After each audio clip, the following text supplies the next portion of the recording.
Game day.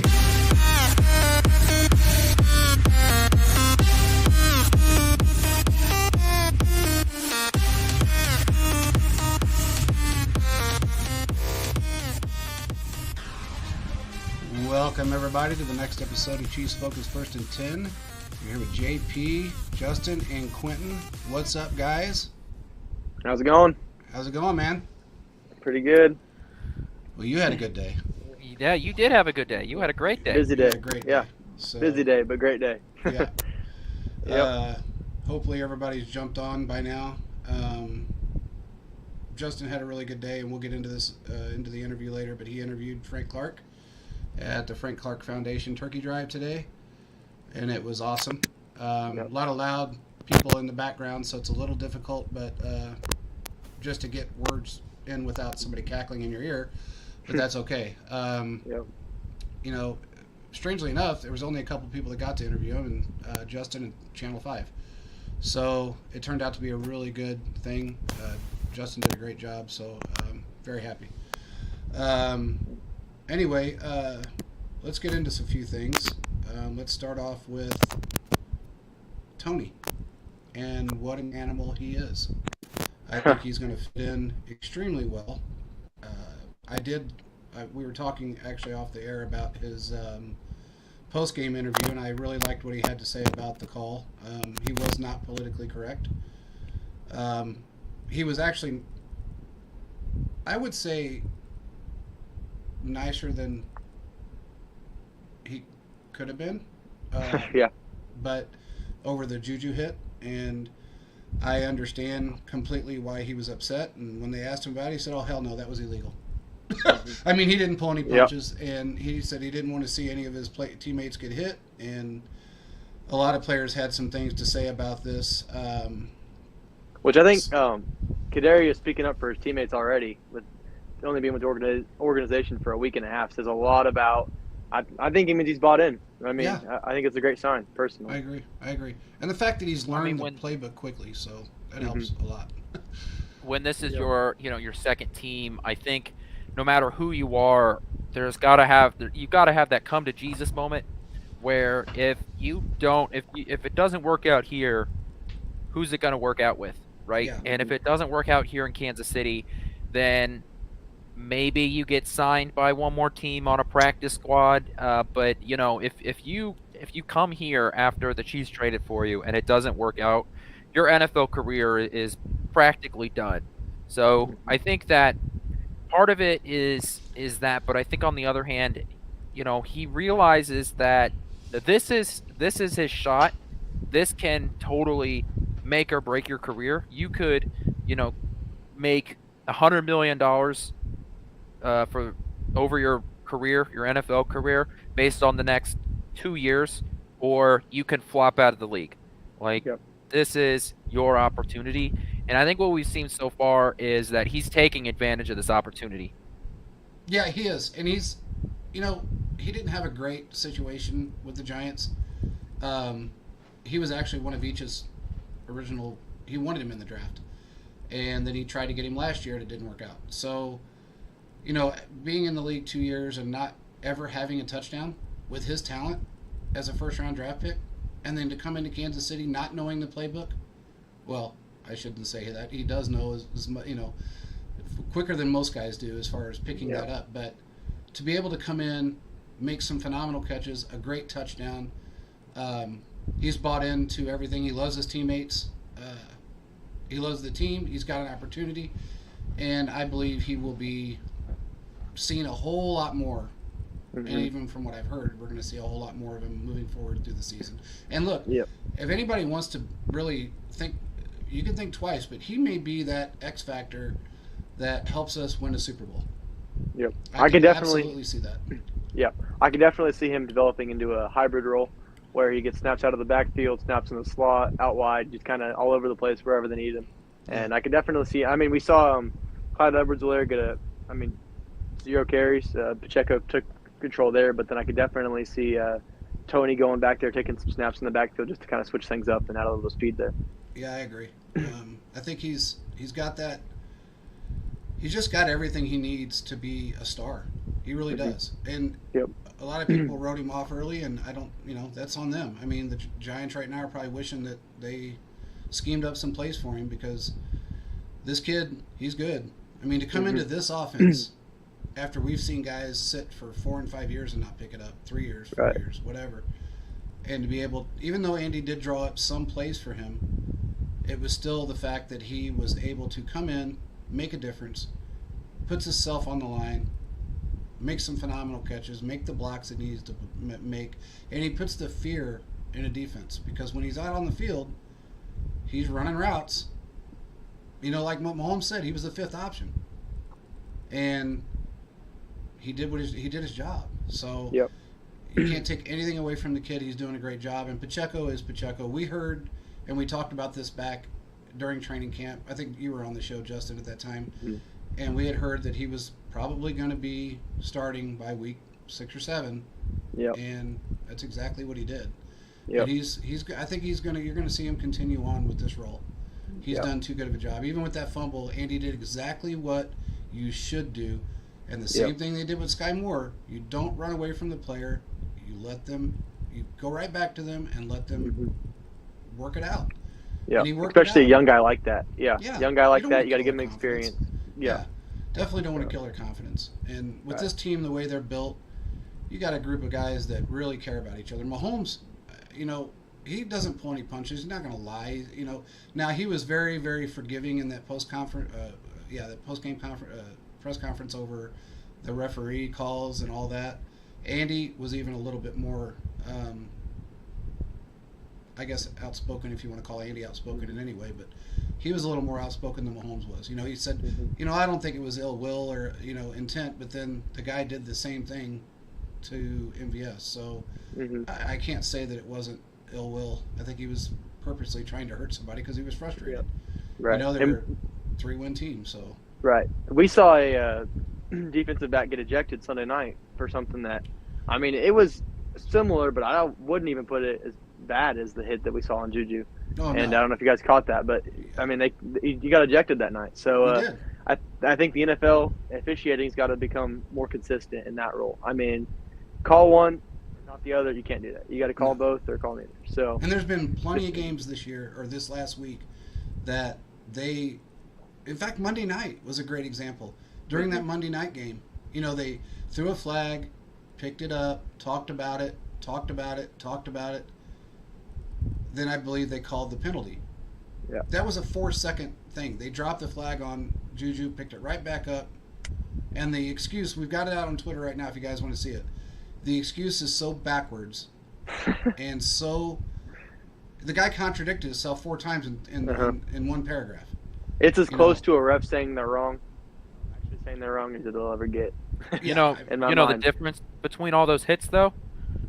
The flagged What's ones that? are quarterbacks, and the ones that aren't flagged are wide receivers. Yeah, which is That's the wrong. difference. Yeah. The NFL has tried to come out and say that we're all about player safety and yada yada yada, and they've come out and they have overprotected quarterbacks, and all of their rules are, real iffy when it comes to the other positions. And we saw that on Sunday and in both the Kansas City-Jacksonville game. But, Justin, that was a great example of the Chargers game where a guy got ejected because of a hit that he had on Justin Herbert. So Which was the a NFL, runner, by the way. well, yeah, he was a runner at that point. He was no longer a quarterback. But the Right. fact is that it's Justin Herbert. It's a quarterback.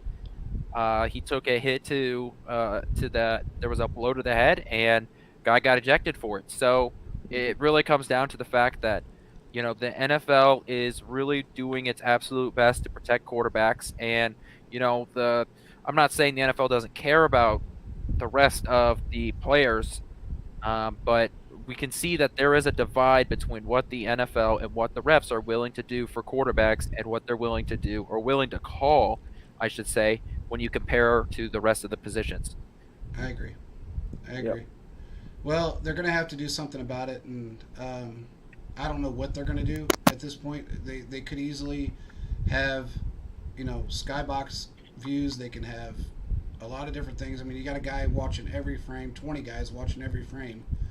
Somebody needs to say, hey, wait a minute, look at it from a different angle. You know, don't just pick the flag up and move forward. Right. It would be one thing if they threw the flag, or it'd be one thing if they didn't throw the flag, right? It's even more frustrating that you threw the flag and then picked it up. Yeah. Mhm. Yeah. Because then if you don't throw the flag, then there's at least the conversation that like I could sort of justify in my head that okay, like you just didn't think about it. But the fact that you Right. threw the flag and then picked it up, you were like, you know what? No, that's okay. That's fine. Yeah. So to me, it's more frustrating that you pick the flag back up. Yeah, I agree. Yep. And the fact that they didn't even address it after the fact, or when they did address it, it was just gibberish. Right. I don't even know what else to call it. I don't know if the guy was drunk or what, but he contradicted himself a lot. It's gotten to a point now to where, they want to protect these players, but yet you hear Goodell and his little speeches about how player safety is the number one priority and this and that and the other, but yet he continually allows this to go on. And it has to stop at some point. These players, yes, they know what they get into when they get into the sport. But we know people that have played in the sport prior to safety, and they are not healthy. They are not healthy. Guys have, we had JJ on, and he's talked about all of his surgeries, and this is a guy that really didn't get hit a lot. Right. I mean, that's, he got hit 4 or 5 times in 9 years. Right. One Yeah, of them he was too by quick. his own player. Yeah. So that was the worst hit he ever got, actually. It rung his bell. I mean, I was there. But, it's if you're going to have these rules in place, then just enforce them for everyone. If Justin Herbert is a runner and he decides to take off and run with that ball and he gets hit, a helmet to helmet is a helmet to helmet no matter who the player is. It makes zero difference. But you also if have you to launch yourself, that is illegal.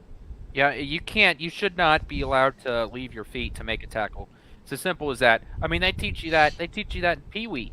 Yeah. Like you're not, and you don't use your helmet. You don't lower your head to make hits, and because once again, that's what I don't think people understand is hitting somebody with the crown of your helmet is also bad for the person lowering their head, because you can hurt your own neck doing that too. Yeah. So there's just there is a legitimate player safety thing there, and trying to remove those hits from the NFL is better for everybody. I remember as a kid, going and watching old compilation videos of big hits from the 90s and late 80s, and you're like, yeah, that's football. And then as you see those hits now, you cringe about it, because you know that those hits end guys' careers, cause permanent damage, cause long-term issues. Even if they don't feel those effects right away, we know that those sort of things stack up. And to try and remove those from the NFL is better for everybody, including the overall game, because you don't get rid of star players from the NFL. And the inconsistency of how it's officiated is so frustrating. But then again, that goes to a whole bunch of different rules in the NFL. You've got the roughing the passer penalties, pass interference. All these things are inconsistent, and they need to be improved. Hell, one of the things that was inconsistent is false start. That Jacksonville right tackle was half a step before the ball was even snapped. Yeah. That wasn't called all game. Yeah. And I would have wrote about that in my article, but I was so focused on the Juju hit that I didn't even get to that. Right. Well, I got to tell you, talking with guys that I've known over the years that have played and the things that they've had to deal with from, a mental standpoint and a physical standpoint that played back, in the 90s and even through the 2000s, it's horrid to watch what those guys do. Now, if you flip that and you look at the defensive side of the ball, like JJ was talking about on the show, it's hard for a defensive player to play the game to a degree because some of the rules are just so ticky-tack. I mean, depending on the ref that you have, especially DBs, corners, they have it the worst because the flags are in their hands before the ball's even snapped. It's that simple, and God forbid they trip, or whatever. It's just any deep pass you got a probably 8 out of 10 shot that's going to end up being a penalty. Yeah. Um, I mean, it's so bad now to where teams are scheming for the pass interference. I mean, you exactly. just throw it up, Exactly. and the receiver kind of throws his arms up, and you'll get the call. So, Yep. I mean, Oh, you're the most frustrating expecting. thing is when a offensive player benefits from an underthrown ball. Yeah. Oh, Or that a shit ball, pisses me off. or one that's not even on the same side of the field. Right. That's the one thing that gets me the most is that you get like, I remember Travis Kelce getting an OPI one time, an OPI one time, and he was on the opposite side of the field where the ball was thrown, but yet he got OPI. One of our guys got a DPI penalty for, honest to God, it was 45 yards away from the play and the opposite side of the field, but yet they called him. The play never could have got to him. It was never even meant for him, but yet they called it. So it's just the inconsistencies are terrible, and it has to end at some point. Yep. Reset jumped in. What's up, guys? Yep. Talk about a dedicated fan right there. Yeah, 5 he is. a.m. and he's up. Man. So shout out to him. You don't mess around. He must have us on alerts or something, which I love. Yep. But yeah, I never thought I'd. One more thing about the penalties. I never thought I'd say that the NFL needs to add more penalties, but I think they need to focus also on penalizing offensive players for helmet-to-helmet hits, because it's always the defense's fault. But if you have a quarterback that's scrambling out, and then when the defensive player comes to make the play and he drops his hip super low and just hits him head on, sticks his neck out, that's putting both their lives at risk. We were talking about previously, exactly. but Josh Allen it's still called on the defense. Yeah, it's still called on the Allen's defense, good but at he's that. I mean, he is. yeah. Yep. So- So it's just one of those things they need to kind of address and play both ways. Yeah, I mean, think George that- Kittle. He's a great Yeah. example. If a running back lowers his head to go in between the tackles, and then a linebacker comes up and hits him in the head, I just Right. don't think a flag should be thrown in that instance, Exactly. because Yep. the offensive player has the choice Mhm. of lowering his head to do that. The defensive player, especially when you start talking about these big running backs, Yeah. there's only a certain way that you can take those guys down, and you have to go in and pop them with your shoulder. And Mhm. when a guy lowers his head to initiate contact, then there's not a whole lot of wiggle room there. So I don't. These are the things that we want to see out of the NFL because of player safety, and it is so important to make sure that these guys are able to have lives outside of Right. football. But they need to do a better job at calling them across the board. Agreed. And like I said, this is an issue across the league. There are ways that the NFL could be better at this. I think having the sky judge is a way to do it. I even think you could even make an argument for just having an extra ref on the field. Mhm. But sometimes I don't even know if that does it, because the face mask that wasn't called late in the game on Monday night on the Zach Ertz play, when they were in that Yeah, screen I there, think- there was a referee standing right there looking at it, and he still didn't call it. So I sometimes, think that's where the sky judge could come in handy, yeah, because I agree. we see the game so much differently than what the refs are seeing, right? We get the benefit of instant slow replay and seeing 4 different camera angles within a matter of 15 seconds. These refs don't get that, and so Right. it's easier for us to say, hey, that's a flag, hey, that's not a flag at home, because we're Right. sitting in our couch and we're seeing all of these different camera Mhm. angles so quickly. If the NFL were to plop a guy up in the booth and have them basically see exactly what we're seeing at the same time, and Right. then have the ability to call down to the head ref and say, hey, man, there was a face mask on that fumble, you got to throw your flag down. I think this would actually clean up a lot of the problems that we're seeing in the NFL. And unfortunately, I just don't think that the NFL cares enough to spend the extra money to get an extra ref in every Yeah. single game. Well, Despite the that's fact, what New York's for. I mean, and they're not. but doing New York doesn't have the ability to call in those penalties. Mhm. New York can call in about fights and who can get ejected and stuff like that. But New York can't. New York isn't watching every game and calling into the refs saying, "Hey, there was a face mask. You got to throw the flag." I think that's where the limitation is, and I think that's where we need to add an extra guy to be able to do that. Yeah.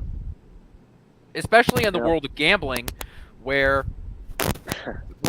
when a when there are, thousands, tens of thousands of millions of dollars being spent on gambling on your sport, you need to make sure that every game the correct team wins, because you're now in bed with gambling money. Well, and that's part of the problem. I mean, in my opinion, I think that's part of the guy problem from from Vegas. the NFL standpoint is that they are trying to cover spreads, and they're trying to limit certain things for bookies because, again, or betting sites, whatever you want to call it, because one hand washes the other if you really want to know the truth. But in fact, there was a guy that bet $330 some odd $1,000 and lost it all on the Bucks game, if I'm not mistaken. So it's, I don't know, man. I think it's just there's so many factors that play into it that it has to stop at some point, and eventually they'll get it right. You can't go to robots. You can't take the human element out of it. So it's just going to have to be they're going to have to make some concessions with a business that makes more money than any other sport in the world. So, and the sad part is they make that in 6 months versus what other people have to do in 162 games or 68 games or whatever, whatever the case may be. So it just has to change. But anyway, moving forward, Juju seems like he's okay for the most part. We'll find out, if he clears concussion protocol probably by Thursday or Friday, which I'm sure he probably will. From everything I've heard anyway, seems like he's doing fairly well. There's really no other injuries besides McCole still has got that nagging abdomen muscle issue that's going on, and everybody else seems to be really healthy. So it looks like we're going to have a really good Chargers game. I saw Keenan Allen and Mike Williams are both projected to start practicing again this week. So they might get some weapons back, and I mean they could make an interesting one. Divisional matchups are always tougher, no matter how much better one team is than the other, because they know each other a lot better. They know the coaching a lot better. So it'll be a good game. I'm excited for it. What are your guys' thoughts on it? It's going to be fun. Well, we'll know more in terms of injuries. Tomorrow is when the first official injury report comes out. For some reason, Andy Reid didn't talk to the media on Monday, so we didn't get an official update on any of the injuries that happened over the game on Monday. But the injury reports for all NFL teams have to come out on Wednesdays. Correct. And so we'll know more information, and I'll have that tweeted out. But with the Juju thing especially, he'll likely be questionable all week because, with the weapons that the Chiefs have and how they use different guys, you put him as questionable. It's hard to scheme on if he's going to play or not. So then you have to, kind of waste extra practice reps trying to figure out different scenarios and stuff. So I don't think he'll ever not be questionable this entire week. But that's just my take on it. I agree with you. Hell, they may even make it a game time decision purposely. You just don't know. But that's what the Bills did with Josh Allen. Exactly. so hard to scheme. Yeah, I think this is going to be probably a high scoring game. I feel like it's probably going to go over 40, 45, and I really feel like the defense is going to they have grown so much. I would love to have Frank back in there, but I think they've grown so much and they've got the right people in place. The Fresh Prince. He did his I'm job, excited for him. I am too. I think they might limit Justin, and that secondary is playing hard, and our linebackers are just second to none right now. So it might just be a blowout. You never know. We're playing, if I'm not mistaken, it's a road game, right? Yeah, we already played them at home. So we always play better on the road, and we like to embarrass people at their home. That's right. Well, I don't know how much you could call that a road game. I am convinced that all Chargers fans are just a part of the Illuminati, and there is no such thing as a Chargers fan. Well, I think they have 4 or 5, but then other people go because the tickets are so cheap. Yeah. They just want to have something to do. So you got other fans that show up. A lot of Raiders fans go to Chargers games. They can't go to the Raiders anymore, so they go to the Chargers games. And plus, who wants to pay $500 for a nosebleed ticket? Exactly.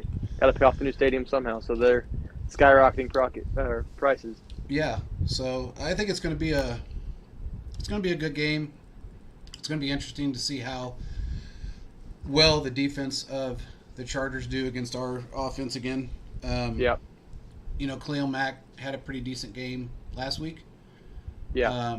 I don't know how he's going to do this week, but he didn't play our offensive line. Yeah, That's sure. Yep. But they fixed that too, it looks like. So we need to keep that going. We have to keep everything in place that we've got in place right now. Right. I never thought I would say I'm glad somebody hurt their ankle, but I'm kind of glad somebody hurt their ankle. Right. Like, hopefully this isn't a long-term thing, but I think, I really just think it could be for the better in the long run. So, I agree. But yes, talk about the score a little bit. The over-under, I just pulled it up for the Chiefs-Chargers game, is 50. So I think wow. For the prop. I guess they know something we don't maybe, but I like the over on that. Yeah. I think it will be a high-scoring one too. Yeah, but I'm just hoping all the points are on the Chiefs side.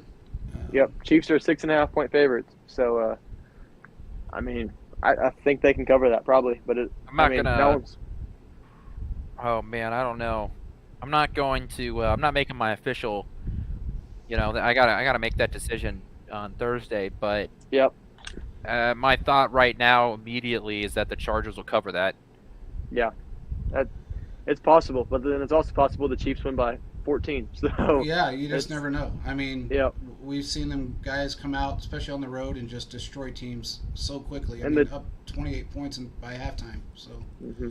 And then the Chargers, at some points, they've played like the best team, and then others they played like the worst. Yeah. So got a lot of injuries, and Herbert has a lingering rib injury still. So I don't know. And that's very you know what? I'm glad you said that because that is so obvious. It almost seems like he cringes on every throw. Yeah. So I know. Herbert's a guy that despite playing for the Chargers, I've rooted for him.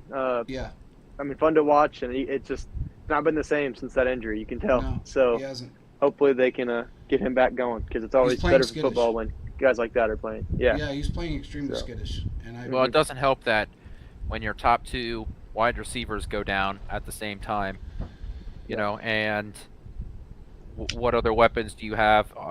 Eckler, but other than that, you don't have anybody on the offensive side of the ball because you depend so much on Mike Williams and Keenan Allen, which is fine when they're in the game, but when you no longer have Austin Eckler and Keenan Allen, you're in a tough spot. Well, I will say this. Keenan Allen has come back. This will be his second return from the same injury. And I think he's coming back way too soon. And he's probably going to be very visible. Well, he tried to come back early. Yeah, he tried to come back a few weeks ago, and then he re-injured that hamstring at the beginning of the game, and then he came out and said that he's not going to come back until he feels fully ready. So it wouldn't surprise me if Keenan Allen misses yet another game because of this hamstring. Well, it's funny you say that because it sounds like to me, saying something of that nature, that he is almost being forced to come out and play by his head coach. Because if he knows he's not 100% and he doesn't want to come out and play, maybe that's part of Staley's little plan. I don't know. Herbert got rocked. I don't care what anybody says. He was dizzy. He was disoriented, and they said he was fine. It almost mimicked how they acted during the Tua situation, although it was not nearly the hit, or the outcome. But I still think that Herbert got a slight concussion from that hit. I don't believe he did. Yeah. I can't believe. Definitely. To me, it's crazy that a guy gets ejected, and the guy for a hit, and the guy that received the hit didn't even take a play off. Yeah. It's like how are you gonna eject a hit that didn't do anything to it? I don't know. I don't want to rehash this conversation. Yeah, it's worthless. But our friend Rosette, he thinks that the Chargers O-line's pretty banged up. So with the way the defensive line's been playing, they're gonna have a pretty good game. Yeah, I think that's a pretty good take. Yeah. So the entire defense or the entire Chargers team is banged up. They are the IR Hall of Fame. Mm-hmm. Yeah, they really are. Yep. That team, they always talked about the Chiefs being cursed. I don't think anybody's more cursed than they are. Between the fan bases, or lack of thereof, a fan base, and then the coaching that they've had. Since Phillip Rivers, how many trophies do they have? Oh wait, none. it's one of those things that it's like this team is cursed. I mean, They are they the get kicked only out by the team. Raiders last year in the playoffs. Yeah. When if you tied, you made the playoffs. Uh-huh. And it went to Yeah. overtime. Yeah. Yep. I don't know, man. I'm just blown away. But you know, one thing I'm grateful for is the Chiefs are on top of the AFC. They are leading the AFC right now. They are if the season ended today, they're the number 1 seed. So Yep. I'm not complaining. And the way I look at our schedule compared to the Bills' schedule, and in their conference, Yeah, the Bills, I think believe, we are better- third in the East too. they are. Yep. They Yep. are. So what it'll Uh, come back to earth a little bit now that everyone else is coming up on their bye weeks and stuff because the Bills have already had theirs. But yeah, third in place right now. So that's something. Reset said JP said back in March that this would happen when they signed all them names. The exact things would happen at this time of the year, and I did say that. I Yep. remember. But real quick, if you're listening to this, Reset, drop your Twitter down and everyone go follow him because Yeah, that's fan of the. He's up at 5 a.m. interacting with this. That's this man's that's in some France. dedication there. I mean, come Yeah. on. The guy's in France, and he's up here interacting with us, and we got our own fans that are watching and not interacting. Yeah. So our Yeah. own So, people here. That's so some dedication. That's some straight up dedication. So Yeah. very, Real very quick, I just happy had with to him. shout out to him because that's Yeah. yeah. But Tom Brady won. mhm. I mean, it looks like he's got a 2-game winning streak going. Since the Nick divorce, Wright- he's 2-0. Yeah, Nick Wright said that, and I think he was right in this aspect. He said, Well, his name isn't Nick Wrong. yeah, But, that's true. He said that, he's been saying it all year that was the team that would probably come back and be a 10-7 team, and they probably will. They got a terrible, terrible, terrible team, and who's it? The Saints in their division. It's just horrid. It's the Saints, Falcons, yes. Panthers. Yes, Falcons, every I mean, single one of them. They're all bad. And Yep. Did he's we really got a lot of his expect players the- back. Did we really expect the no quarterback Panthers? I don't even know who's playing quarterback for the Saints. I think it's Andy Dalton. Yeah. I mean, this Andy isn't Dalton. 2012, and the Marcus Mariota Falcons I to come back and make a significant run at that division. No, nobody in their right No. mind thought that was going to be a good idea. Now, the one thing I Speaking of will Of course, say the is if they Buccaneers get are going to into win that division. well, yeah, I could win but that division. You probably could. The one thing I will say is that I'm sure they'll probably. I mean, they're going to make the playoffs, but at least they should in that division. But I don't think they're going to make it past the first round. Yeah, I just for don't sure. see it happening. I mean, there's a lot of teams that are just going to knock them out, and I think San Francisco is one of those teams that can really put a hurt on them. Playoff time comes, everything's different. Brady's still not 100%. That team's still not 100%. Regardless of what went on, I just don't, or in this last game, I don't see them being that elite team that everybody assumes a Brady team would be. Yeah. He's proven it. It's just been proven too much this year. So, Right. I don't Which, know. speaking of that division, real quick, I know we try to stay pretty player positive and everything, but I think the NFL owes me money for having to watch the Panthers Falcons game. That Yeah, was that was terrible. that was something. Yeah. Marcus Mariota trying to pull out the old Mahomes tricks, but he's not quite there yet. So no, and the that sad was part is he's something. been in the league a long time. Yep. But he's still with not big there. receivers. Yeah. So big receivers like Chris Olive or not? Yeah. No, who's the receiver that they got this year in the draft? Can't think of his name. 6'5". Drake London. That's who I'm thinking. Yeah, of. Drake London. Yeah. Big guy like that, fast, athletic, and then Kyle Pitts at tight end. I think I might be able to throw for 100 yards with those guys. Just throw it up to them, granny style. Yeah. But It's crazy. It's Uh-huh. crazy how that offense has not been able to click. And when I was recording my new show, selfless plug, Q's NFL Takes, which will come out tomorrow, I was talking about running quarterbacks and how more teams are going to get the Justin Fields of the world, where you have a guy and you see what his skill set is, and then you eventually develop your scheme around him to improve that player.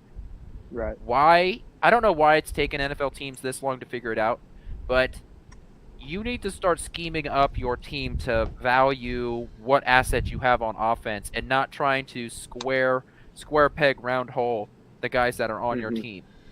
Yeah. It is so Yeah. crazy how bad Kyle Pitts has been this year in terms of his stats when you just don't end up using those guys correctly.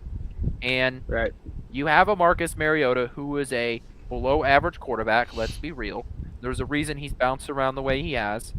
And he's here, but you have two guys that, should be, who have the talent to be 1,000-yard-a-year guys, and yet you aren't finding a way to get them the ball. That Now- might be the Kyle Pitts owner in me somewhat in fantasy, but Yeah. that's a conversation for another day. I was out. I was out on the Marcus Mariota. Nope, I was not keeping my hands closed. Now it hasn't helped me because I had Darren Waller and Mark Andrew between my two leagues. So I'm not getting any points from them at the moment. Yeah. But my point is that there are certain players that you shouldn't have to work that hard to get production out of them. And yet there Yeah. are teams all around the league that seem to struggle to get the ball in the hands of their playmakers. And I think that that's something that Kansas City has never struggled with. When we Yeah. had Tyreek Hill here, even if it wasn't his day in the receiving game, they were still getting him some jet sweeps. Right. Even when Travis Kelce, has had a drop in the game, they come back and they throw a little just 90% completion percentage route just to Yep. get him moving. So Kadarius Toney's a great example of that. They wanted to get him involved in the offense just to show that, hey, this is a guy, we trust you. And hey, look NFL, look at my new toy that I just got. Yeah. And they're able to get the ball to him at least a few times and show that this is a guy you have to respect. Hey, and by the way, that was the first jet sweep that I've actually enjoyed for years with the Chiefs. I mean, that was because he ran like, upfield. it was He didn't run. 32-yard jet sweep. I mean, we haven't had that in a long time, even with Tyreek. Most of his were 5, 6, 8 yards for the most part, especially towards the end of his time with us. Man, that was he a was running great 15 run. yards backwards before he was running upfield. He would Yeah. run backwards and swiggle Yeah, and then try to doing get all that upfield. Fran Tarkenton So, crap, and it yep. just didn't work out for him half the time. But man, Yep. I was excited when I saw Way that. to at the way to World show War. your age with the Fran Tarkenton reference. Hey man, I watch a lot of NFL films presents. I mean, I'm not that old. I mean, Fran was retired when I was like 7, but yeah, he did. Fran Tarkenton, by the way, if anybody doesn't know who he is, go back and Hold look at on. some of his film. I want to say he played in 1978 for the Vikings. Yeah, he played through the 70s with the Vikings, and the guy ran. Oh yards in the yeah, there's my backfield. football knowledge. Yeah, he ran for more yards in the backfield than pretty much the entire team did for the game. I mean, Yeah. he would run 100, 150 yards in the backfield just trying to get away from people. And he, for the most part, did it. It was kind of crazy, but he actually somehow got away. But regardless, in the new era, we're looking at a stretch for our team that looks pretty favorable for the most part.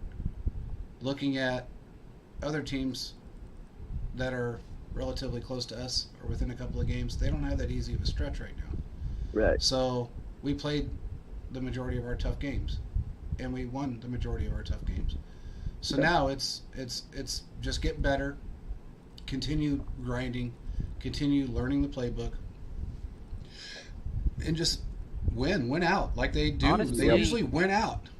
Honestly, I think the biggest threat to the Chiefs right now are actually the Ravens, which I know seems odd It because does. we aren't.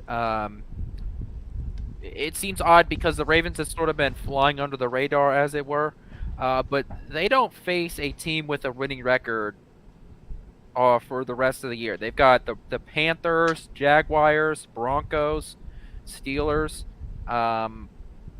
They don't face a lot of really talented teams right now, and the Ravens are not only are they leading their division, but they are a good team.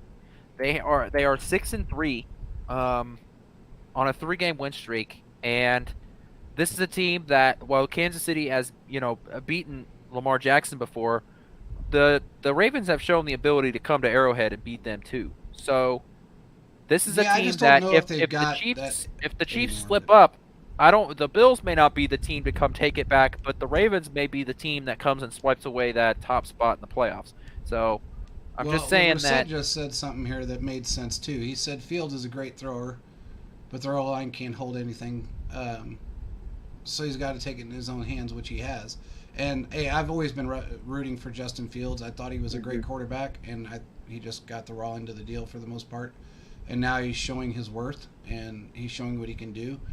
And that's a team that you got to kind of maybe think about, but I don't see them beating us. And then he also asked, he said, what's the probability of us winning the remainder of the games? Honestly, You want me to go through the schedule? Yeah, go ahead, because I think I know it. Okay, But you so go we've ahead. got Chargers, Sunday Night Football. Then we've got the Rams at home. We go to Cincinnati. We've got the Broncos, Texans. Rams with that, but go ahead. Yeah, the Cooper. Yeah. We've got the Seahawks at home, Broncos at home, and then we go to Las Vegas. So I think the Chargers game is going to be tough, just because it's a divisional game. There's a lot of talent on that roster despite the injury. I think we can all agree on that. Yeah, I think the probability of us winning out, I mean, with the exception of the last game of the season, depending on where we're at in the AFC and if we rest our starters, I would probably put it 75, 80%, maybe 90. Yeah, I was going to, I would shoot about the 80% mark. The Rams are dumpster fire right now. I mean, they're just not a good football team. The Bengals, I still think they're still a good football team. They may still have Jamar Chase may still be injured at that time. His injury time frame was right around us facing them, so they may have Jamar Chase. I think they're going to rush him back for that game. Or he may not be fully healthy by the time we face him. Plus, that offensive line is still really bad. So that I still think that the Chiefs have a good chance to win that game. The Broncos, Texans, we don't even need to talk about those two games. The Seahawks come to Kansas City. I think that is probably the toughest game left on the schedule. Yeah. Which is crazy to think about. Right. But especially what we saw before the season. I mean, yeah. If you would have told me that before the game or before the season started, I thought you were crazy. But I mean, they're also a team. I mean, we know they've been successful, but they're a team that they'll kind of pick up sneaky yardage, sneaky touchdowns. I mean, you'll stop them. It'll be 3rd and 12, and they'll throw a 14-yard pass to DK Metcalf. Yeah. And then, I mean, I don't know. They're a pretty strong team, and they'll kind of hit you in the mouth, and you won't even notice. So, yeah, I mean, I agree. That'll be a tough game for sure. Yep. Yeah, and then you got the Raiders again at the end of the season. Yeah. I think our backups can beat them. So. Yep. Yeah.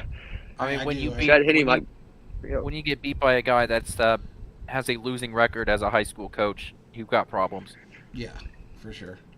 Saturday came into his job. I didn't expect that at all. I mean, I was like, no way this is going to happen. But, hey, man, he did what he had to do. So, and I think that team had a little chip on their shoulder as well. So. Yeah. And I think Saturday's kind of been embracing the role of more of a traditional head coach where the offensive coordinator controls the offense, defensive coordinator controls the defense, and head coach kind of pumps everybody up, sets the momentum, kind of is just the face of the team rather than trying to run everything. Traditional role like that. The fact that he's never really been a head coach other than high school and doesn't know, I mean, for all intents and purposes, he really didn't know what he's doing. Right. So right. He's got to rely on those guys. Right. So, I mean, he might actually become successful. Yeah. We call that the art of delegation. Yeah, I mean, hey, man, any successful business relies on hiring. And if you hire the right people if you're an owner or a boss and you bring in people that are just as good as you, if not better, you are successful at your job. That's in any business. You don't have to worry about a threat because you're smart enough to bring those people in. So that's just how it works out. Mm-hmm. The Bengals, I think, are not expecting to come and to see our defensive line and our, I guess, running backs, even our secondary, with the way they played this year and the way they're gelling. We didn't have the sack probability that we have now last year. They still have a crap O-line. No matter how you look at it, he's still the highest sacked quarterback in football, and he had more sacks on him by week 5 than like 5 other quarterbacks combined.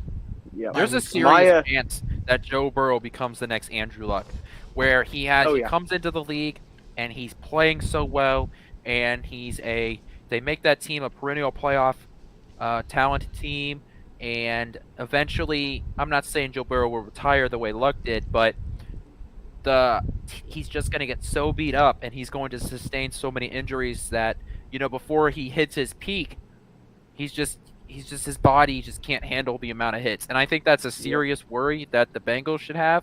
Yeah. And if I'm Joe Burrow, I don't know if I sign a contract extension with the way the Bengals have handled my offensive line. Yeah, that was terrible. I mean, they went out and spent $60 million to get no production. I mean, weapons. No weapons, no help. The offensive line is really just as bad as it was last year. And, maybe worse. Yeah, maybe worse at this point. I think he was sacked. It was like an NFL record for sacks last year, if I'm not mistaken. But I mean, it absolutely my prediction was in the for playoffs. Right. What's that? It was in the playoffs. He was the most sacked quarterback in the playoffs. Well, he was the most sacked during the regular season as well. It was horrid how many times he was sacked. I don't know how his knee held up. I mean, he got hit a lot for his first year back. First, I guess it was.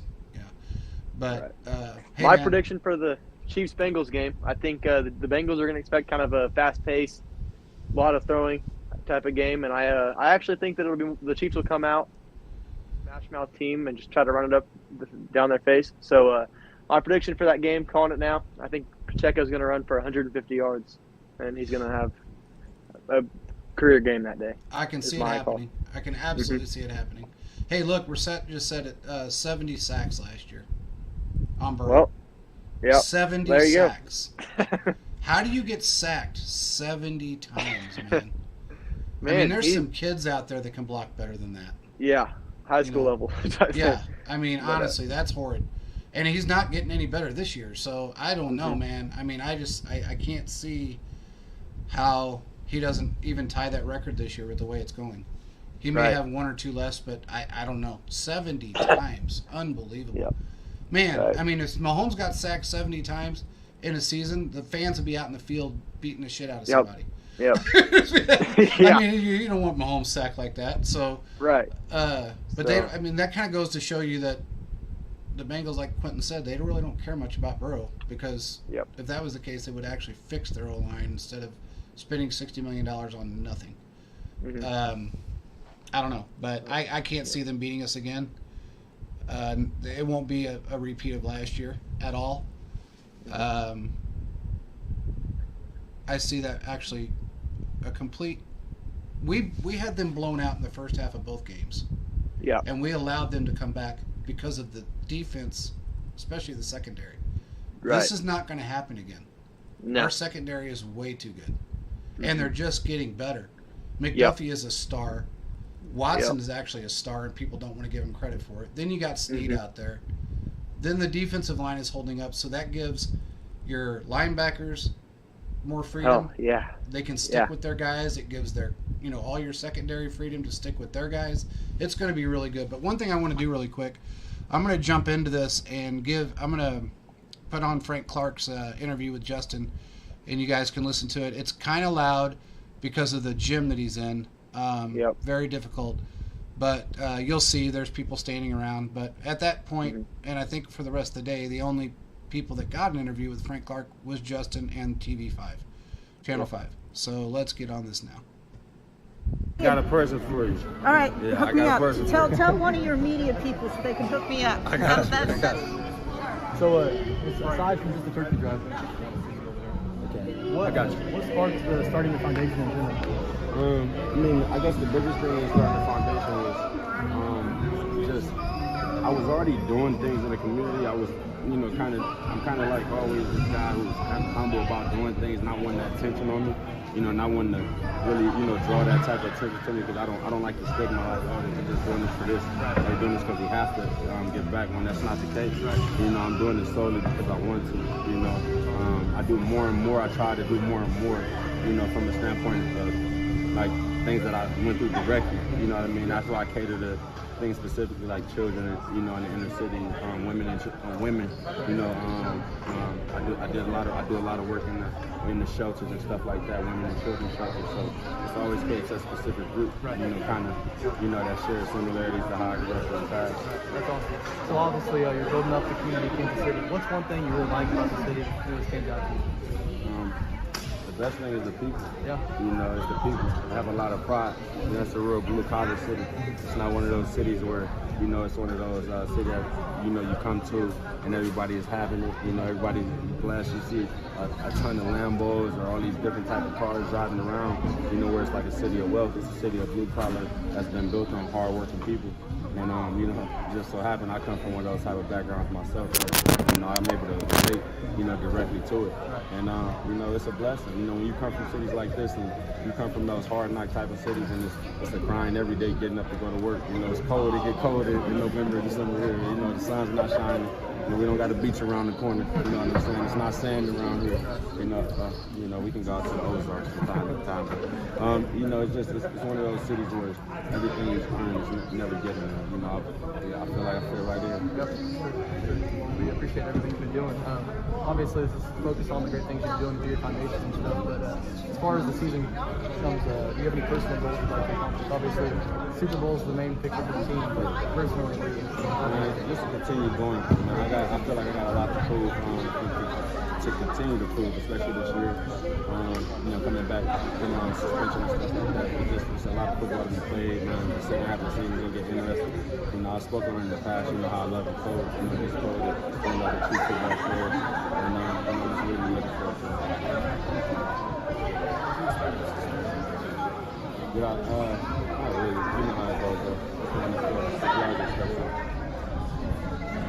Do you have any, you mentioned the turkey drop next year. Do you have any future plans for the foundation? Always got, you know, plans for the foundation. The foundation, you know, Frank Clark Foundation. Like I said, I was doing stuff before, but I really didn't have the foundation behind it, the foundation name. So everything was like kind of like just me doing it. Like I said, me being in this humble manner. You know, everybody just get, you know, and put these coats. Let's just have this event over here. But you know, I finally just started doing it the right way. And I'm able to do it in my organization. And being able to put people, you know, who I love and who, you know, family members and stuff like that in charge of it. And, you know, just bring our vision to life about what we're going to do for this community and you know, the world. I really appreciate you. Keep the Kansas City for a while longer. I appreciate you. Thank you, Thank you. I appreciate it. Thank you.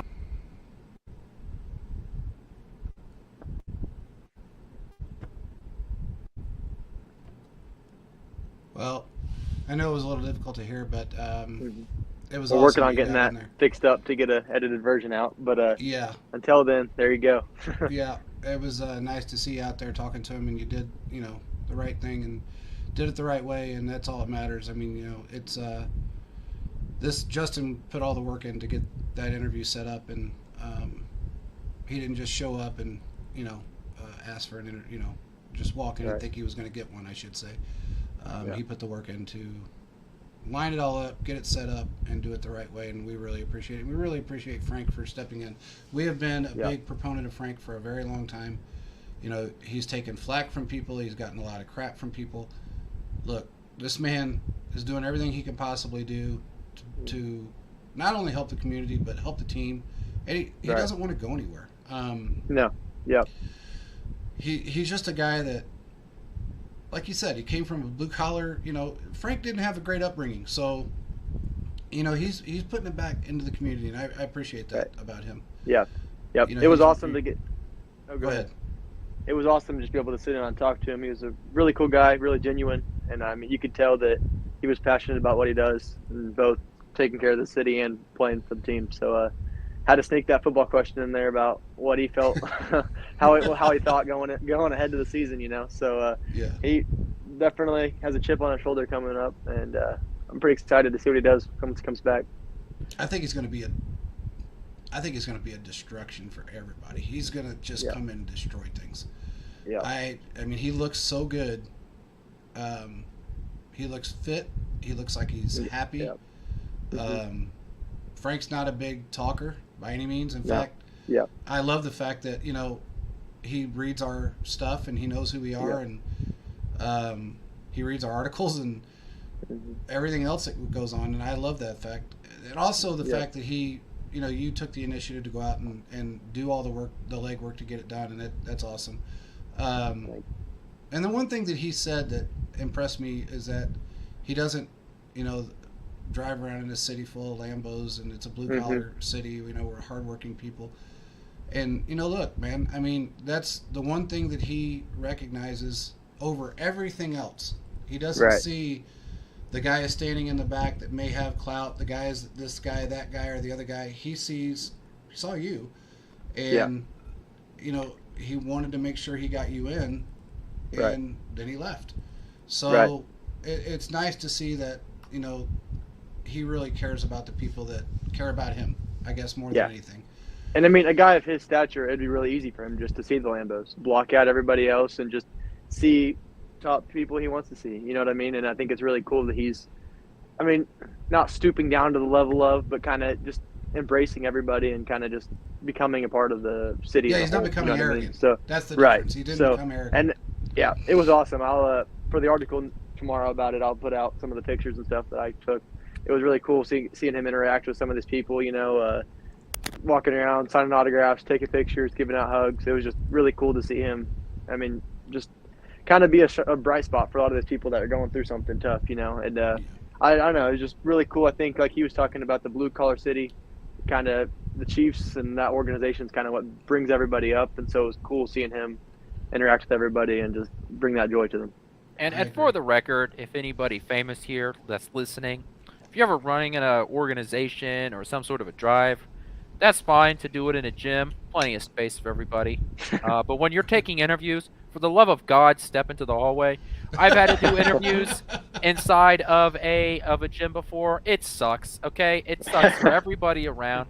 The noise sucks. It's harder for them. I mean, they can't even hardly You're speak. better off doing it outside on a windy day, okay? Yeah.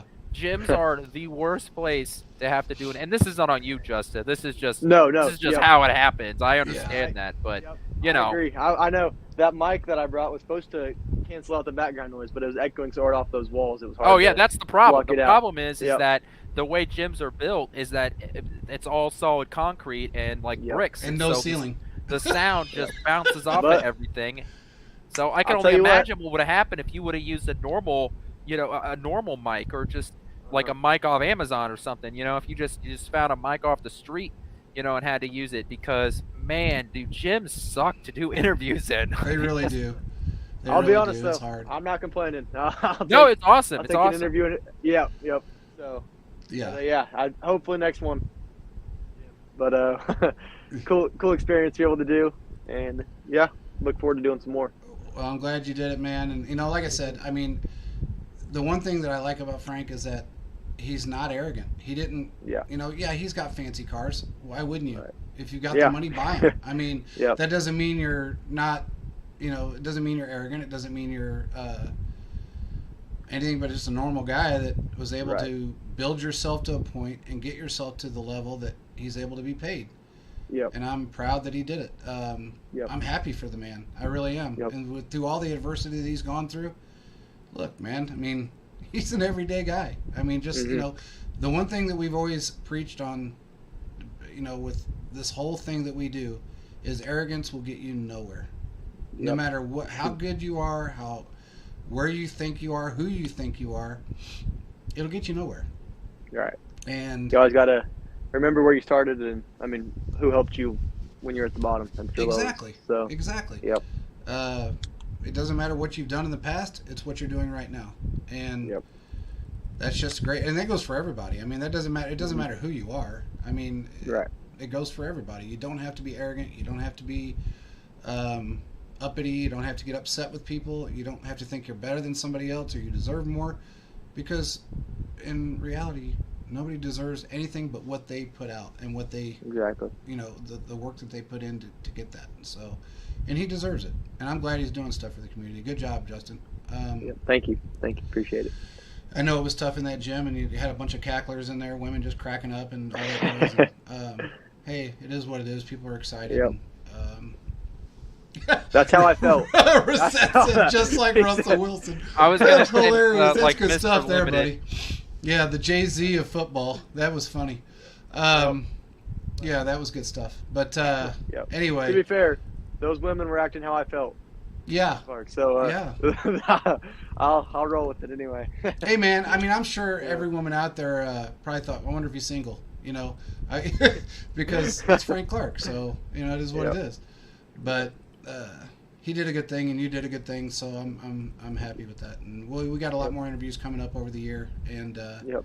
Justin works pretty hard at getting them, and I've been working pretty hard at getting them, and we know people that, as well that are going to come on, so it's going to be interesting and fun. We'll have people on the show, live streaming. It'll be a lot of fun.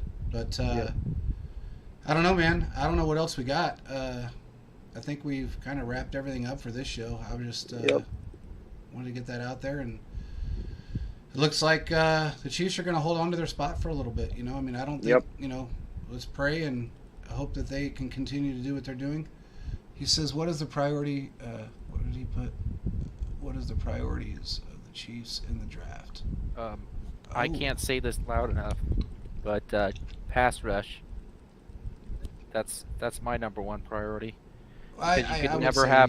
You could never have enough quality depth there, and like I've said before, there's not a lot of guys that are going to be on the roster next year that are on the roster right now. Yeah, I agree. I mean, I think you're going to see people that, we're always going to be making moves, and we're always going to have depth. Right now, the draft class looks really good on the defensive side, and a lot of teams that people really aren't looking at. And that's not to say that the guys that are here right now won't be here as far as the starters are concerned, but you always have to have depth. And, we figured that out pretty quickly with Saunders. I mean, he stepped in and he's played very well. Right. So, what's up, Philip? But it looks like, I think they're going to go that direction. What do you think, Justin? Yeah, I definitely think there, and then I think maybe a little bit of depth to the offensive line, probably in the later picks. We don't really need somebody that'll come in and take a starting role, but kind of just fluctuating as a guy that can move around different positions when needed. That's kind of what I think. I think, honestly, that could happen with Wiley. I think if they keep him, it'd be more expensive probably than a younger guy, but I could see him kind of fluctuating around where they need him if he's willing to match that role if he is replaced. So I think he's going to get replaced. yeah, I do don't too. think he'll be here next year. If he stays with the team, I could see him taking that role, but I don't see that happening. So I think drafting the late round offensive lineman that can kind of move around wherever he's needed would help. We need to give a shout out to Joe Colin, who is the defensive line coach of the Kansas City Chiefs, and this is his first year here, and boy, has he made this defensive line so much better. Yeah. Mm-hmm.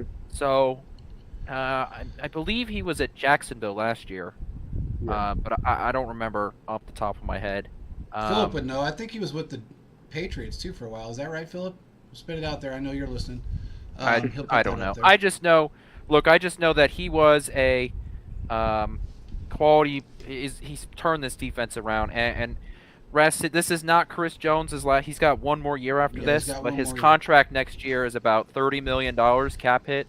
So the Chiefs will either the two options for the Chiefs are to extend him or cut him. Realistically, that contract will not stick. I'm pro keep him on the roster and extend him, but as that contract stands, he is not playing next year under this current contract. No, he'll get extended. The Chiefs aren't going to get rid of him. They're not going to cut him. No. There was discussion about that at the beginning of the year because he's getting to that age 30 and contracts. This organization doesn't seem to hand contracts out to older players like that. But I don't want to see this defense without Chris Jones because he is such an impactful and he's a game wrecker. And if I could vote for Defensive Player of the Year, being a Chiefs fan aside, I think Chris Jones has a legitimate argument to earn that, especially because Aaron Donald is having a down year. But this defense would not be what it is right now if it weren't for Chris Jones. Even if you remove the sack numbers, he is so good at being able to eat up blockers and take away attention. Maybe I make one of my podcasts about the importance of a quality defensive tackle because I don't feel like that the position gets enough justice. Oh, that's what it was. He was We- with yep. Tampa, Cleveland, not New There we England. go. Okay, I Yep. knew he was He with said, the Tom Brady era, somewhere with Brady, but I didn't know where it was.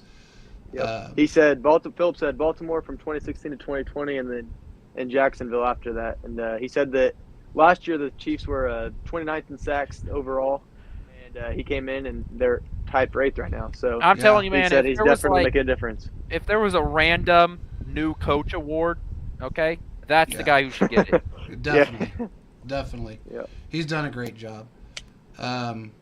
He's finding the players that fit within the scheme, and he's knowing how to build those guys to play harder. He's teaching technique. He's teaching a lot of things, and he loves it being here. So, I don't know. It looks good. I'm happy with everything. Frank comes back, it's going to be destruction all the way around, Yep. and I think he's got it. He's ready. So, I don't know. To me, it looks like we are the. It's crazy to think, out of all the teams in the NFL that have done rebuilds and restructures, and the things that we've done, and even less than what we've done, and can't win 3 or 4 games. And the Chiefs have got. This is Kansas City's rebuild year. Keep in It mind. is. It really is. I mean, when you rebuild on both sides of the ball, and you bring in entire, your secondary's basically new with the exception of Snead, and then Guys. everybody's rookies. Yeah. You got Justin Reed, that's a first-year guy here. Geno's. This is his 5th year in the league. So, I don't know, man. I mean, and not to mention the fact that we brought in all of these wide receivers that didn't know our system, didn't know our scheme, and look at how well they're Right. playing. Yeah. They're all Kansas- stepping up. So, Kansas City Chiefs, as long as Patrick Mahomes here, the Kansas City Chiefs will never rebuild. They will just reload. yeah. Because as Fair long as Patrick Mahomes is here, this team will be a playoff contender and a legitimate Super Bowl threat. I So agree. I'm telling you, man, this defense, that run defense is underrated. You're exactly right, Philip. This Yep. run defense has been playing hard, and it does not Yep. get enough credit. And like I said earlier, in the week, we faced some real running backs. This is not just we are facing mediocre running backs, and so we're stat padding by limiting the rushing yards we're allowing. We faced some real running backs and some really good running teams. And these linebackers and the defensive line have stepped up and have played really well in the rushing game. So And look I how just- many people complained. How many people complained about the rush defense? look, I mean, my God, people were complaining, oh, we're terrible. We're 5th in the league. We're 5th. I will continue to say this. Fan is short for fanatic, and so we will find something to bitch about. That's just the way life works, okay? So Never happy. Never happy. Anyway. and to be fair though, when you're watching a game and you see a guy break a 50-yard run, that's the play that's going to get stuck in your head, not the 4 times before that where you stuffed them for 3 yards. Yeah, for and 2 then yards. nobody takes into consideration that he is the Christian Okoye of this era. Mhm. Okay, I mean the guy is a beast. It's Yeah. it's very difficult to stop him for any period of time. Look, if you really look at it, the Chiefs have had he had a 60 or 59-yard game or a 69-yard game against us, and then he had an 86-yard game against us. So Yeah. has he run a couple times on us? Well, yeah, but that's okay because they still didn't score, and we beat them. Yeah. It's that, and it doesn't care. I don't care if it was Malik Willis or if it was anyone else out there. Mhm. I mean, we have the team right now that can really go the distance, and I'm pretty Yep. happy with our odds right now. So Mhm. I don't know. Yep. I'm pretty happy with it. But with that being said, anything else you guys want to hear about? Anything else you want to talk about? I don't think so. Keep an eye out. Seth said I'm the loudest one about it. Look, man, they're 5th. They're 5th, brother. I mean, I know you'd want them first, but I'm not complaining about 5th when they were 28th last year against the run. Yeah. I'm not complaining. Yeah. So, we're Keep holding an eye out teams- for some more Frank Clark stuff. We'll Yeah, be it's sending all that out coming the rest of the week. So Yep. Justin's going to put out an article, and He's going to have a lot of photos involved and all that stuff, so it's going to be awesome. But The only thing Yep. I would say is follow me on Twitter, and I am going to Yep. have a new podcast where it's just me, That's right. called Check that Q's out. NFL Takes, and I will talk about all things football. This week, my first episode, I'm talking about running quarterbacks and why running quarterbacks are going to become more common in the NFL. And this podcast is going to be about just a bunch of different things. And if you have an idea that you want me to talk about, just let me know, and we'll see what I can do. Well, I tell you what, make sure you give Quentin a follow. Make sure you give Justin a follow for sure. He's working his butt off, and we appreciate everything everybody's doing within Chiefs Focus, and we're just getting bigger. So more good things to come. With that being said, we appreciate you guys jumping on, and we will talk to you again on Thursday. Peace out, everybody.